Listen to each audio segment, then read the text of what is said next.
나는 대한민국 예비역병장이다. 안녕하십니까? 1980년대 50 시절 군대 이야기를 나누는 예비역병장입니다. 오늘도 저의 옛날 군대 이야기와 함께 추억여행 떠나시죠.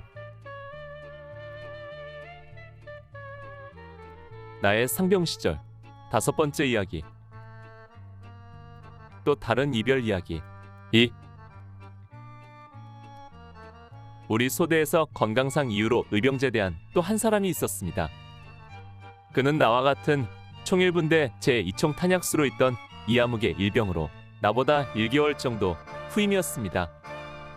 그는 사회에 있을 때 건축 현장에서 일을 했다는데 1981년 12월 우리가 11사단 대항군 훈련할 때 도로장애물을 만들 커다란 돌을 등짐으로 져서 나르며 다 노하우가 있다고 큰소리 쳤던 사람입니다. 그는 평소에 근면성실하고 훈련에서도 꾀부리지 않고 열심히 임하는 전우였습니다. 나와 같은 분대원이었고 입대도 별 차이가 없는 같은 졸병 신세였기 때문에 많은 힘이 되었던 친구였습니다. 그런데 이렇듯 아무 문제가 없어 보였던 그가 간질병 증세가 있어서 후송되었다가 나중에 의병제대를 한 것입니다. 1982년 2월 격오지 파견 나가기 전 어느 날이었습니다. 그날 새벽 2, 3시경에 내가 불침번을 서고 있었습니다. 우리는 보통 40분쯤에 외곽초소 근무자를 먼저 깨워 근무 준비를 시킵니다. 동절기에 외곽초소 근무자는 복장을 갖추는데 시간이 많이 걸리고 또 중대본부에 들러 신고하고 실탄 지급받고 초소까지 이동하는데 시간이 걸리기 때문입니다. 이날 후번 외곽초소 근무자는 바로 그 이일병과 또 다른 사람 등 2명이었고 나는 먼저 그를 깨웠습니다. 그가 즉시 일어나 옷을 입는 것을 보면서 그와 함께 나갈 근무자를 총이분대에서 깨우는데 갑자기 뒤에서 쿵 소리가 나는 것이었습니다. 놀라서 바라보니 조금 전까지 일어서서 옷을 입고 있던 그가 보이지 않았습니다. 달려가 보니 그는 네모반 통로에 쓰러져 있었는데 입에서는 거품을 물고 팔다리는 뻣뻣하게 경직된 상태였습니다. 놀란 나는 뒤따라 일어난 다른 근무자와 함께 경직된 그에게 달려가 그의 팔과 다리를 주물러주며 그의 볼을 때리고 흔들었습니다. 그런데 더 놀라운 것은 1, 2분 뒤 그는 아무 일 없었다는 듯이 일어나 앉더니 빙그레 웃는 것이었습니다. 그때 놀라움이란 지금 생각해도 가슴이 떨립니다. 소대원들도 놀라서 일어났고 우리는 그에게 왜 그러냐고 물어보았습니다. 그는 횡설수설 변명하듯 말하는데 그 요지는 이랬습니다. 자기가 군에 오기 전에 공사장에서 소위 노가다 일을 했는데 하루는 술을 많이 마시고 바깥 한 데서 잠을 잔 적이 있었답니다. 그때 팔이 저리고 마비되더니 가끔 그런 일이 있다며 조금 있으면 괜찮아진다고 대수롭지 않게 말하면서 근무 준비를 한 다음 외곽초소 근무를 나갔습니다. 그러나 우리가 보기에 예사롭지 않아 보였고 다음날 선임하사에게 보고하고 선임하사는 다시 중대에 보고를 했습니다. 그리고 그는 그날 즉시 의무대로 불려갔고 이날 이후로 그는 거의 소대로 돌아오지 못했습니다. 며칠 뒤 내가 연대 의무대로 문병을 갔는데 그는 괜찮다면서 곧 돌아갈 것이라고 말했습니다. 그는 병을 이유로 군 생활을 그만둘 생각은 전혀 없어 보였습니다. 그만큼 군 생활에도 잘 적응하고 있었고 또 힘겨운 졸병 생활을 거의 다 보내고 2달 뒤면 상병 진급을 앞두고 있기도 했습니다. 그러나 1982년 3월 8일에 그는 춘천 군병원으로 후송되었고 결국은 간질병 판정을 받고 의병제대를 하게 된 것입니다.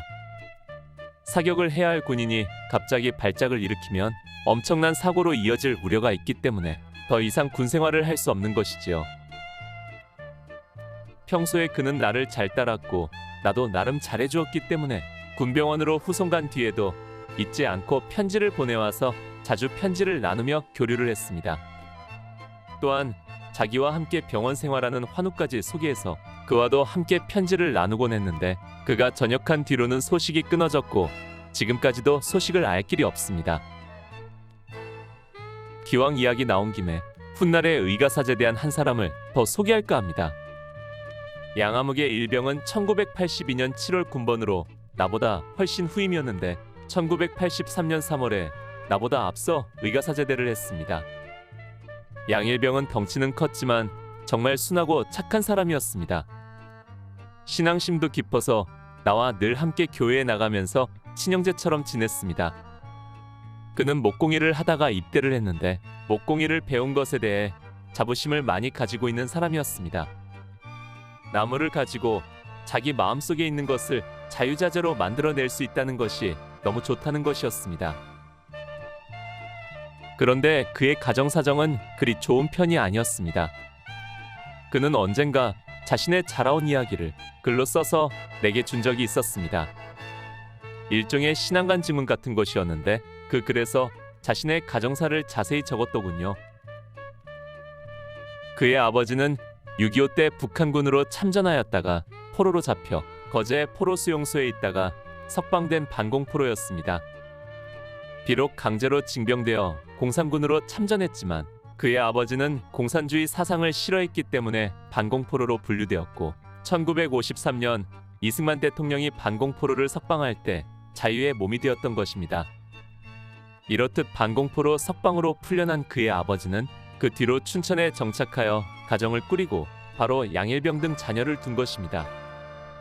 그런데 고생을 많이 하셔서인지 부모님 두 분이 모두 건강이 좋지 않으셨습니다. 특히 어머니께서 건강이 무척 좋지 않으셨는데 결국 양일병이 입대하기 전에 간암으로 먼저 세상을 떠나시고 말았습니다. 그뿐 아니라 아버지께서도 건강이 좋지 않아 힘든 일을 할 수 없어서 가족들을 부양할 형편이 못 되는 상황이었습니다. 일가 친척도 없이 타향에서 홀로 떨어져 살고 있는 그의 아버지로서는 난감한 일이었습니다. 그런 상황에서 큰아들인 그가 입대를 한 것이었고 그는 그것을 늘 가장 걱정을 했습니다. 아직 학교에 다니는 어린 동생들이 있는데 그들을 부양할 방법이 없었던 것입니다. 결국 그의 아버지는 큰아들이 없으면 가정 경제를 유지할 수 없다며 양일병의 의가사제대를 신청했고 그 청구가 받아들여져서 그는 입대한 지 9개월 만에 일병을 달고 전역을 한 것입니다. 1983년 3월 4일 양일병이 전역하던 날 내가 써준 환송사를 들고 기뻐하며 부대를 떠나던 그 모습이 마지막이었습니다. 지금쯤이면 그도 70을 바라보는 나이가 되었을 양일병. 어디선가 솜씨 좋은 몫으로 최선을 다한 삶을 살고 있겠지요. 커다란 덩치에 순박하기만 했던 양일병의 모습이 지금도 눈에 선합니다. 오늘 추억여행에 함께 해주셔서 감사합니다. 다음 이야기를 기대해 주시고 구독과 좋아요 부탁드립니다. 항백